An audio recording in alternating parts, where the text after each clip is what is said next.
Nos da mucho placer presentar en el día de hoy a nuestro invitado, al ingeniero Ervin Vargas. Como lo dije en principio, tiene un gran currículum, ha ocupado posiciones públicas, sobre todo en la Secretaría Municipal.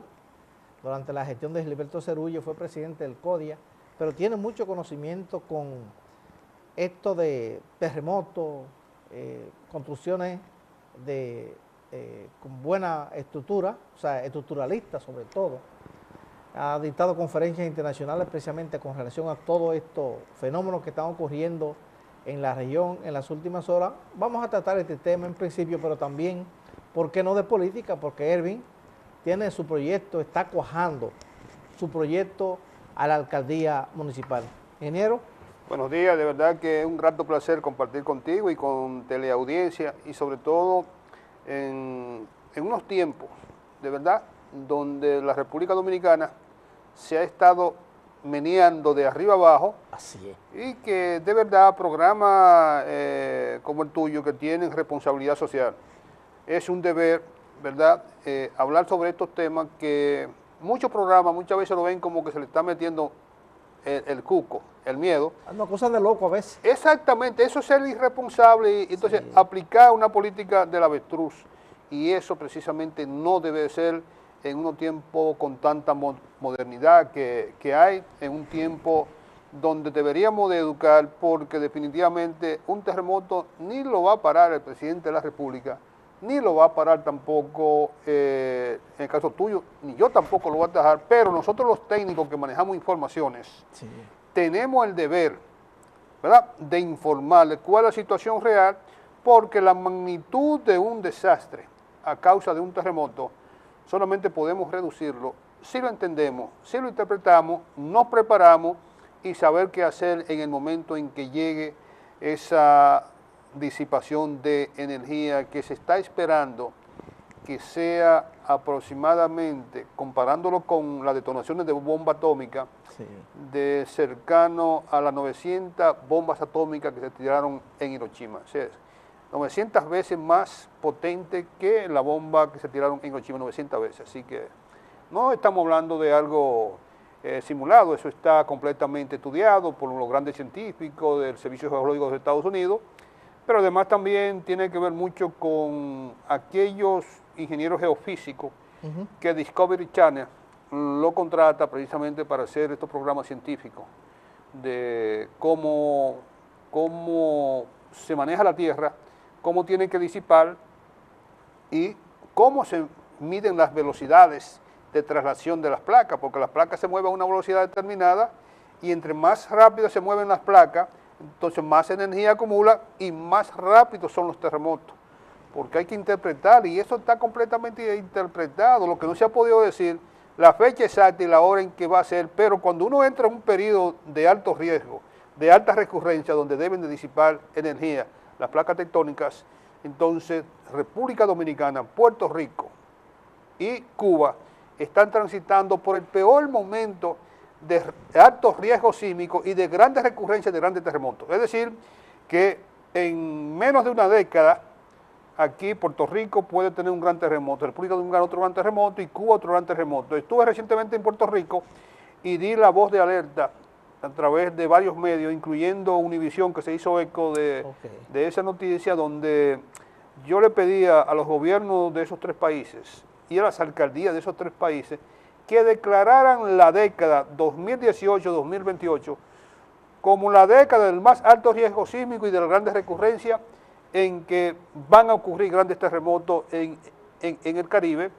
Y eso lo hice precisamente porque tenemos que, ya el tiempo se nos agotó.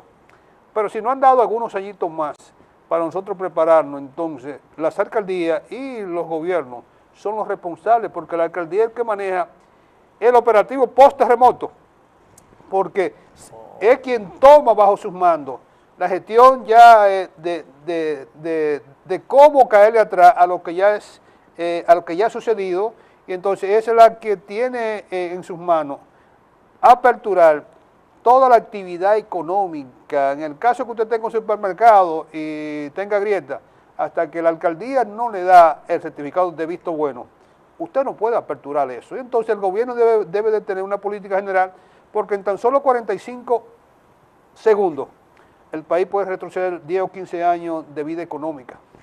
¿Cuál es la magnitud, Erwin, que se espera de este gran terremoto, que ya tú dices, se ha pasado el tiempo de que ocurra?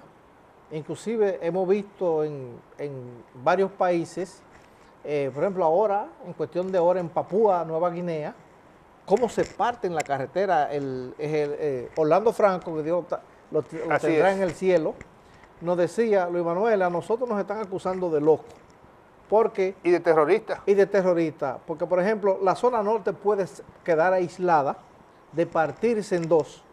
Jamao y aquí en la carretera turística y toda esta zona. Y la circunvalación norte. Pero, ajá, ¿cuál es la magnitud que se espera de este gran terremoto, Erwin? ¿Y qué tenemos que hacer para salvar vidas? Bueno, la magnitud del terremoto, que no es más que la cantidad de energía liberada, porque hay dos escalas. Una tiene que ver con la escala de intensidades. Sé qué tan intenso fue el terremoto en base a los daños, pero esa no es muy científica, porque resulta que un terremoto, como el caso de Haití, reciente de 5.9, ocasionó muchos daños, sí, pero la cantidad de energía liberada no fue mucha. Entonces, la escala de Richter es la que mide la cantidad de energía liberada en base a la amplitud de onda. Es decir, cuando el sismógrafo comienza a subir y bajar, entonces la amplitud de onda por la distancia epicentral, entonces te determina la energía liberada, y según el doctor Paul Mann, un geofísico de la Universidad de Austin, Texas, que estuvo con nosotros aquí cuando el terremoto del año 2003 y con el Servicio Geológico de los Estados Unidos, en la falla septentrional hay una deformación acumulada de 4.8 metros de deformación acumulada, que es la misma deformación acumulada que cuando ocurrió el último gran terremoto, que según ellos, en la falla septentrional, cada 800 años tienen que darse grandes terremotos. Y resulta que el último que ellos detectaron a través de la prueba del carbono 14 fue en el año 1200. Es decir, 1200 más 800, 2000. Estamos en el 2018. Es decir, que ya nosotros estamos en un periodo donde debió ocurrir o debe ocurrir ese gran terremoto. Entonces, esa deformación acumulada elástica que ellos tienen calculada puede producir un terremoto de 7.5 o mayor, pero con la particularidad de que ese tipo de placa, que es de rompimiento transversal, o sea, cuando rompo va a romper una para el este y otra para el oeste, resulta que los terremotos son muy superficiales y muy cerca de Santiago, que significa que va a descargar toda la energía sobre la ciudad de Santiago y sobre los pueblos del Cibao, y entonces vamos a tener un terremoto muy catastrófico. Hay un estudio muy reciente de un organismo internacional que dice que posiblemente pueden haber cerca de 35.000 entre muertos y heridos. ¿Entre Santiago? En la ciudad de Santiago de los Caballeros. Pero puede desatarse una caja de Pandora, porque una cosa es cómo se diseñan los edificios, cómo se calculan los edificios, y otra cosa es cómo se construyen. Porque aquí nosotros tenemos una mano de obra haitiana que, si el ingeniero jefe de obra no tiene una supervisión adecuada, tan solo que se descuide, que se vaya de la obra 2 o 3 horas. Los haitianos tienen como cultura poca varilla, poca calidad de la mezcla. Por eso están confrontando. Por eso está. Entonces resulta que hay una norma que dice que cada hilera de bloques se vaya colocando, usted tiene que ir echando concreto donde está la varilla. ¿Qué hacen los haitianos usualmente? Que colocan 4 o 5 líneas de bloques, le echan hormigón, pero solamente le echan hormigón al de arriba. Entonces resulta que hay 4 líneas de bloques que no tienen hormigón. Entonces, muchos profesionales muy valiosos que han puesto su firma y han calculado las cosas bien, resulta que no se ha supervisado como se debe ser, y en los últimos años hay que darle crédito al Ministerio de Obras Públicas, que sí está siendo muy exigente con la nueva norma sismorresistente que hay en la República Dominicana, pero también está siendo muy estricta en la supervisión, por lo que en los últimos años se está acercando más a lo que es una supervisión como debe de ser, y no una supervisión donde antes Obras Públicas no tenía con qué moverse, antes Obras Públicas no tenía un papel de cómo supervisar, antes Obras Públicas para un inspector de ellos ir, el ingeniero de la obra tenía que irlo a buscar. Entonces, la caja de Pandora definitivamente nos va a decir qué tantas negligencias se originaron dentro de lo que es el sistema constructivo, no solamente de Santiago, sino del país, porque los terremotos, ya aquí en Santiago, si hay una ciudad que tiene todos los estudios, Santiago. Aquí nosotros sabemos qué puede ser afectado, cuántas escuelas, hay un 80% de las escuelas que pueden ser afectadas, pero también nosotros tenemos identificado que 2 edificaciones emblemáticas de Santiago, como es el ayuntamiento y es el cuerpo de bomberos. Pero además también hemos abogado de que el Liceo Ulises Francisco de Payá debe de ser demolido. Eso hay que demolerlo. ¿Qué estamos esperando? ¿Que se nos caiga el Ulises Francisco de Payá lleno de estudiantes? Ese tipo de sistema estructural colapsó en Puerto Plata con un terremoto de 6.5. Me acuerdo. Y eso ha colapsado en México y ha colapsado en todos los países. Entonces, ¿por qué estamos esperando cuando Santiago tiene todos los estudios? Lo peor es que las autoridades no actúan, porque así tenemos el estudio de microsignificación sísmica del suelo. Sabemos dónde las ondas van a amplificar, dónde se va a licuar el terreno, dónde las ondas van a pasar rápido. Además tenemos identificadas todas las edificaciones de Santiago que tienen vulnerabilidad sísmica. Y vulnerabilidad sísmica significa que tienen algún desperfecto que las ondas sísmicas la van a quebrar, la van a tumbar. Y entonces, si nosotros tenemos todos, ¿qué estamos esperando? ¿Verdad? Para no corregir esas distorsiones, sobre todo el Ayuntamiento de Santiago, que nosotros precisamente ya al salir el penúltimo año hicimos un estudio de vulnerabilidad sísmica, se invirtió cerca de $1 millón en la contratación de un técnico internacional. Aquí lo teníamos precisamente los profesionales, se llevó a un concurso y entonces resultó de que el Ayuntamiento de Santiago tiene 3 grandes áreas vulnerables, que es el área del Consejo de Regidores, donde se reúnen, el Salón Juan Pablo Duarte y el lobby, que es el primer nivel, donde se estima que construcciones como esa, con un terremoto de 7.58, ese nivel va a desaparecer, Entonces, es muy penoso, ¿verdad?, que con un estudio, si hubo 2 estudios que yo le dejé encima del escritorio del secretario general como brazo derecho de la alcaldía, uno de ellos, le dije, mira, este es el estudio de esta edificación, aquí hay muchos riesgos sísmicos, nosotros sacamos 20 millones de pesos para el último año, que por la estrechez económica de la administración de Gilberto Cerú, ya después de 6 años, entonces no pudo invertir en lo que era la reestructuración sismoresistente de esa edificación. Le entregué ese estudio, así que no hay desconocimiento, como no hay desconocimiento que en cada programa que uno va, ¿verdad?, menciona esto, y después entonces no quisiéramos lamentar de tener nuestro cuerpo legislativo municipal, nuestra principal figura en el municipio, en situaciones de mucha dificultad por no tomar precisamente las precauciones y los estudios que tenemos a mano de cómo se puede comportar esa edificación. Es decir, que aquí sabemos todo lo que puede pasar. Ahora, ese alguito más que puede pasar, ahí está la caja de Pandora, que tenemos que esperar que llegue ese gran terremoto. Hay también otra cosa, ojalá que Máster nos tenga las imágenes ahí de Papúa en Nueva Guinea. Sí.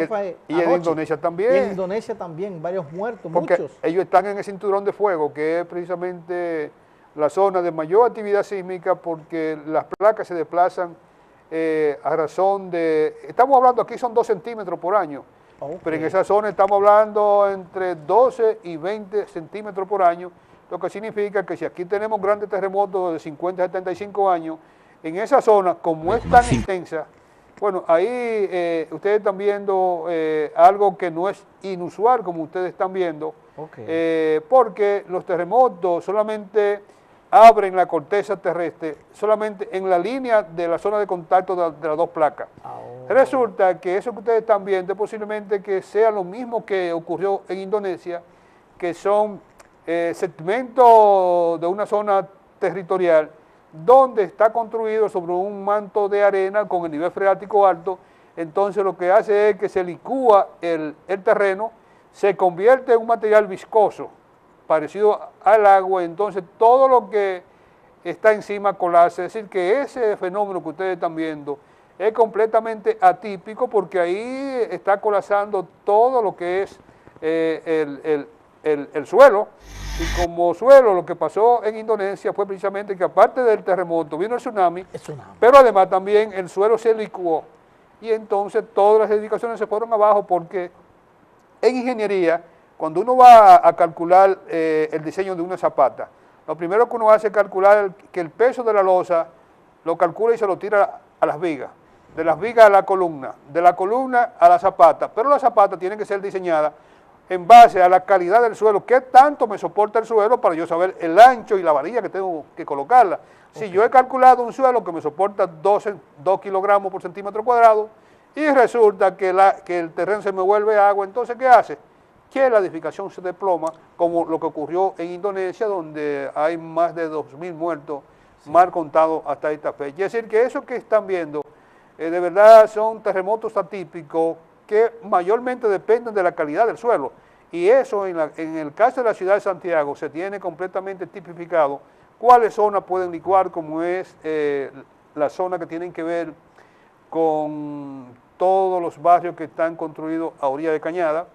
En un segundo grado está La Joya, que La Joya está de una categoría de 1 a 5 en cuanto a licuarse. Nosotros estamos en una categoría 2. Y entonces sabemos cuáles son los mejores terrenos en Santiago, cuáles son los peores terrenos en Santiago, todos los terrenos que están desde la 27 de febrero hacia el norte y todos los que están hacia el este, desde la Estrella Sadalá, pasando un poco por la Hispanoamericana. Todo eso es un suelo completamente arcilloso y sobre todo con un alto contenido de capa vegetal, que ahí las edificaciones que están encima de ese terreno van a interactuar por más tiempo con la onda. ¿Qué significa tú estás bailando por mucho más tiempo? Bueno, que tienes más posibilidad de que la estructura colapse.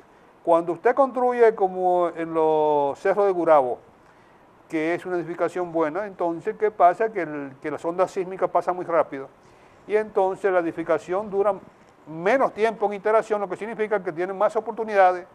Hasta la Biblia dijo que la iglesia que se construye sobre roca tiene vida eterna. Así es. Entonces resulta que desde aquella vez la parte religiosa lo ha tomado en cuenta y hay muchos fanáticos religiosos que se han equivocado porque ellos dicen que los terremotos son un castigo de Dios. Y resulta que Dios le dio libertad a la naturaleza. Así es. Para que se comportase como ella pudiera ser sostenible. Y en el caso de los terremotos, ¿qué le pasaría a una olla de presión cuando sus válvulas se han dañado?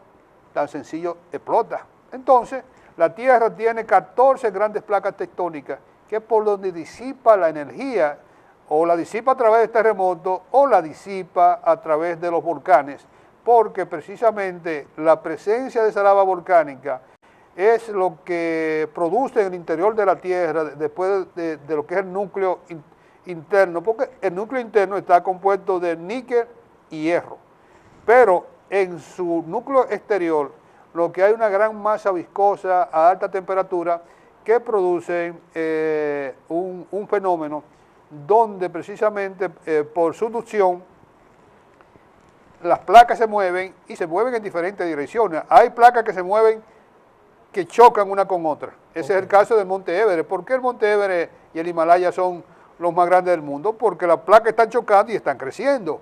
Hay otro tipo de placas, como es el contacto de la placa de Norteamérica y del Caribe, que la placa de Norteamérica se está metiendo por debajo de la isla y está plegando la isla en sentido este-oeste. Todas las montañas en República Dominicana están este-oeste. Y por el sur también tenemos otra placa también que se nos está metiendo por debajo de la isla, que es la trinchera de los muertos, entonces está plegando, lo que significa que ese otro tipo de falla. Ahora, hay la falla que tenemos en Santiago, que fue en donde ocurrió el último gran terremoto en Haití, sí, es de tipología transcurrente, así que se va a romper de esa forma. Pero también hay sistemas de placas donde las placas se están alejando, como es el caso de la placa africana y la placa sudamericana, donde los continentes cada día más están más lejos. Si usted toma el continente africano y América del Sur, usted lo puede empalmar como una pieza de rompecabezas.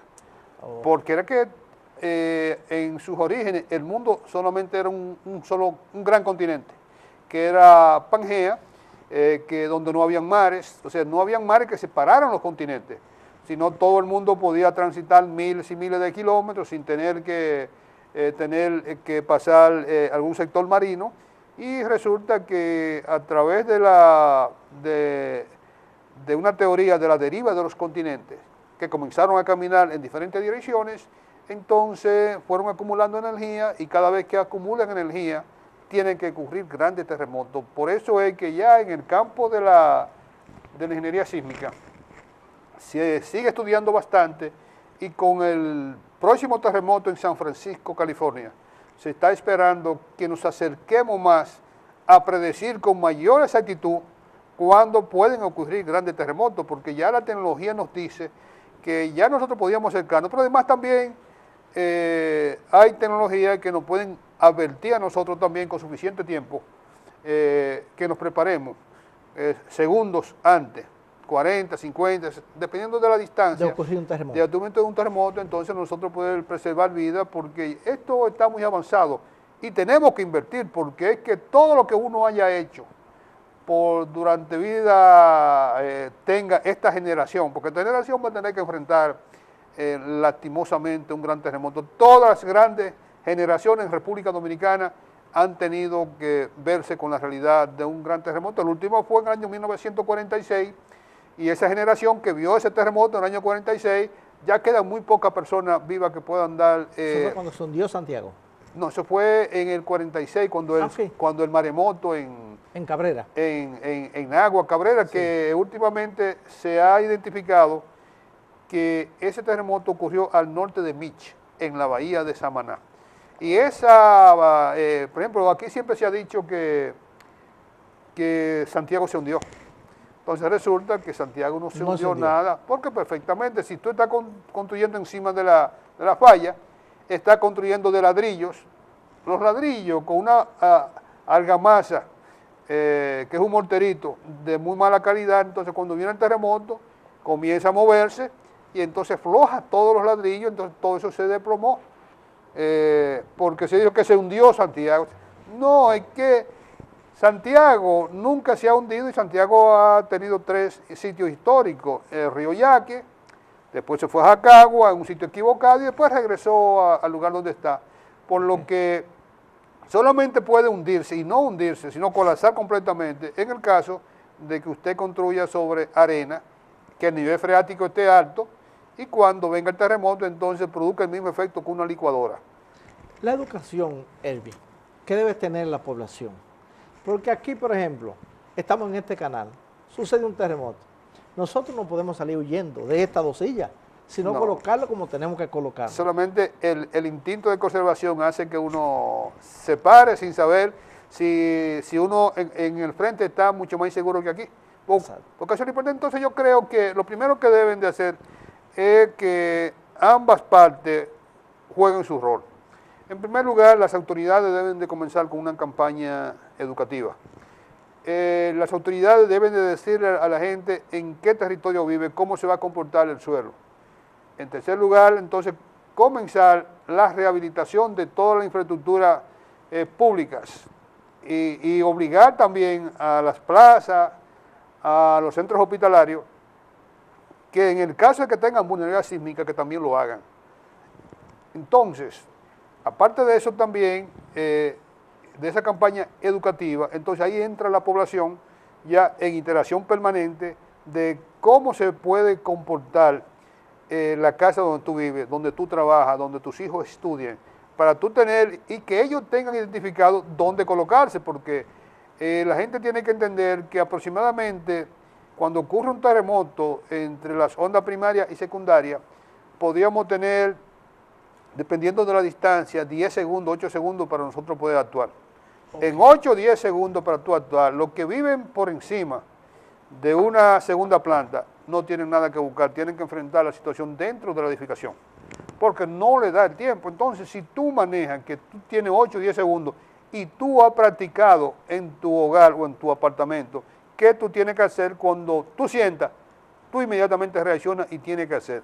Porque todos aquellos que no les da tiempo salir de la edificación tienen que permanecer dentro, entonces ubicarse en una zona donde se produzca el triángulo de la vida, que no es más que usted colocarse al lado de un escritorio, al lado de un taburete bastante fuerte, al lado de una cama que pueda resistir el desplome, pero que esté lo más cercano posible a las esquinas, porque en las esquinas son los primeros que van a sacar debajo de los escombros. Si tú estás en el medio es muy difícil que te puedan sacar.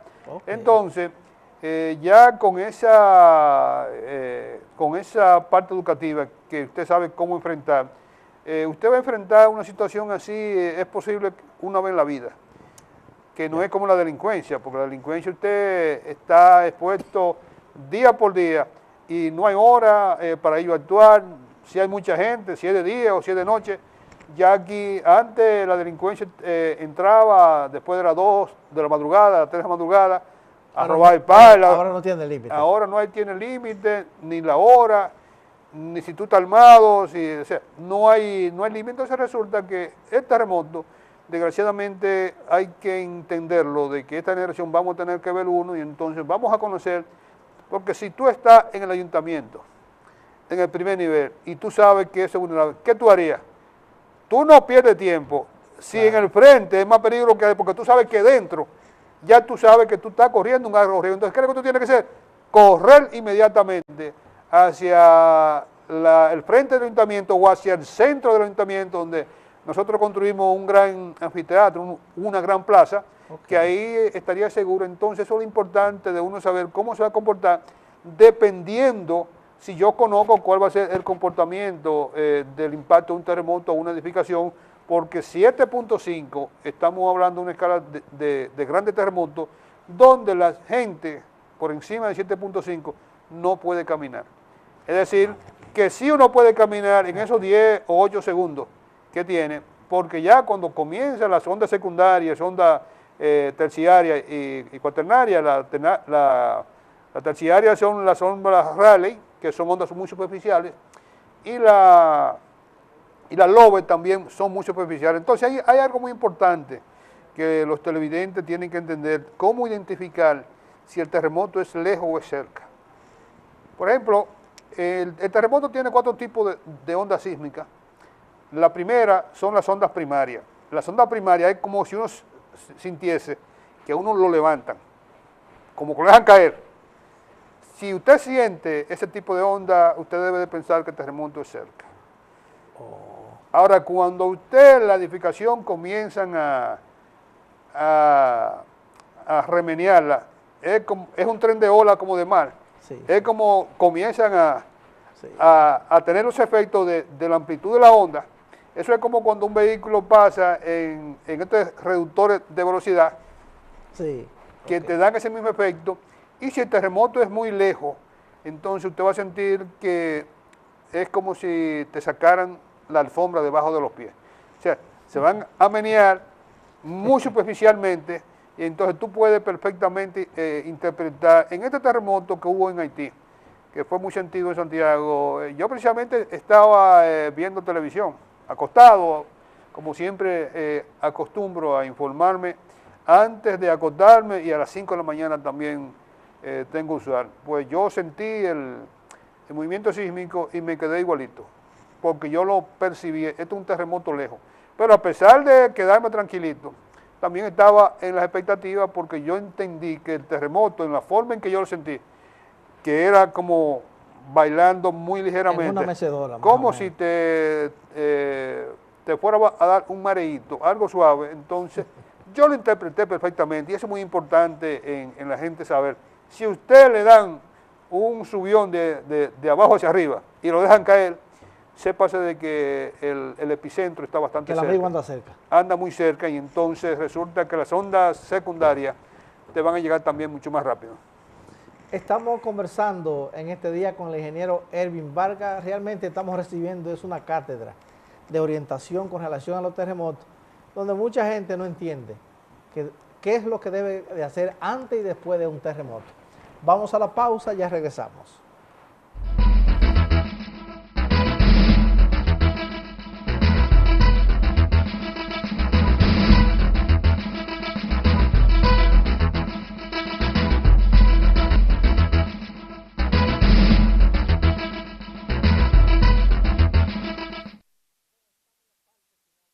Un programa muy educativo el que nos ha llevado hoy el ingeniero Ervin Vargas, que ojalá la población siga tomando conciencia sobre esto. Pero yo no quería dejar escapar a Ervin el día de hoy, en estos pocos minutos ya que nos quedan.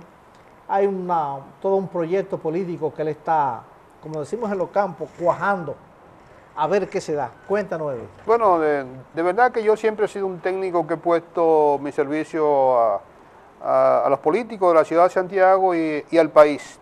Entonces resulta que las mismas encuestas están hablando que esta generación de políticos ha fracasado porque no ha podido resolver ninguna de las necesidades. Y en el caso de la ciudad de Santiago estoy precisamente consultando, porque estamos en consulta ahora de presentar un proyecto a la alcaldía de Santiago que se llama Santiago, una ciudad para la vida, donde el ser humano tiene que ser lo más importante, donde la ciudad sea capaz de ser una ciudad inteligente. Una ciudad inteligente que en el caso de los terremotos te pueda a ti advertir 40 o 50 segundos antes de que ocurra un terremoto. Una ciudad inteligente que tiene que ver con la zona de Santiago, y cuando tú entres se te avise con tiempo de que hay una contaminación ambiental. La ciudad por sí solo responda, pero además también una ciudad para la vida tiene que ser para la ciudadanía alegre. ¿Qué significa una ciudadanía alegre? Que la alcaldía sea una fuente de promoción de nuevos empleos en la ciudad de Santiago, incluyendo también ayudar a los sectores industriales de la ciudad de Santiago a realizar grandes eventos internacionales. Una ciudad para la vida también tiene que ver de que el arte y el folclore, como el caso del Carnaval de Santiago, no solamente sea de Santiago, sino sea un carnaval del Caribe o de Latinoamérica, donde Santiago se vista de colores, donde Santiago los fines de semana sea una ciudad de ferias, donde los artesanos puedan exhibir, donde la gente se pueda ganar, pero además también una ciudad para la vida tiene que ser una ciudad no solamente planificada, una ciudad ordenada, una ciudad donde el ser humano disfrute su ciudad, donde se le dé más prioridad a los municipios que a los carros, porque tú no disfrutas tu ciudad, aquí no hay plaza en Santiago. Una ciudad para la vida tienen que verse significativamente los proyectos de desarrollo del río Yaque del Norte, pero una ciudad para la vida también tiene que ser una ciudad saludable, porque la ley 13607 está muy limitada solamente a la prevención en cuanto a la salud, pero una ciudad para la vida tiene que ver de que una campaña educativa que sea capaz de la alcaldía promocionar el empleo, pero además también que se hagan las ferias en los distintos barrios de Santiago, donde semanalmente a usted se le lleven las comidas indispensables a través de compañías privadas, los productos de primera necesidad a bajo costo, pero además también una ciudad para la vida tiene que ver en darle seguimiento a la salud mental de los santiagueros, porque cuántos santiagueros se nos han ido, se nos han suicidado. Entonces, una ciudad para la vida tiene que ver también con la integración de una escuela técnica y científica que sea capaz de preparar los nuevos emprendimientos, porque la alcaldía no tiene que hacer negocios, sino dar facilidades, y en ese sentido la transformación urbana de la ciudad de Santiago, Río Yaque del Norte, el acuerdo con el gobierno central, donde la avenida Don Antonio Guzmán pues se conecta con la avenida Atuey, donde los dos puentes sobre el río Yaque del Norte, donde Santiago cuente con un proyecto de transporte masivo, la ciudad de Santiago, donde los sindicatos, los dueños de empresas de transporte también participen. Entonces, debe ser una armonía donde no haya inequidad social, porque en este momento estamos viendo mucha inequidad social, donde el feo, el pobre, la prietita no tienen derecho y el pequeño no tiene derecho a la vida en la ciudad de Santiago. Entonces, es un proyecto muy interesante. Quizá es un proyecto más humano, porque las ciudades son las grandes empresas en que todos tenemos un chin, y entonces una ciudad para la vida debe de hacerse realidad, porque creo que son muy pocas las personas que tienen una visión de acabar con el pasado, pero además también regresar a lo que es el concepto de la vida, donde el ser humano tiene que disfrutar su ciudad y la ciudad tiene que darle a ese ser humano todas las facilidades para que sea una persona alegre, que disfrute de su ciudad, pero además también que la defienda, porque en el caso nuestro siempre voy a apoyar las administraciones que estén, pero además también voy a criticar de una manera sana, como una manera de aportar, de que corrijan las distorsiones que pueden haber. Así que yo espero que esta propuesta, después que yo termine las consultas en todos los sectores de la ciudad de Santiago, entonces voy a tomar una decisión si aspiro a la alcaldía de Santiago o entonces descarto.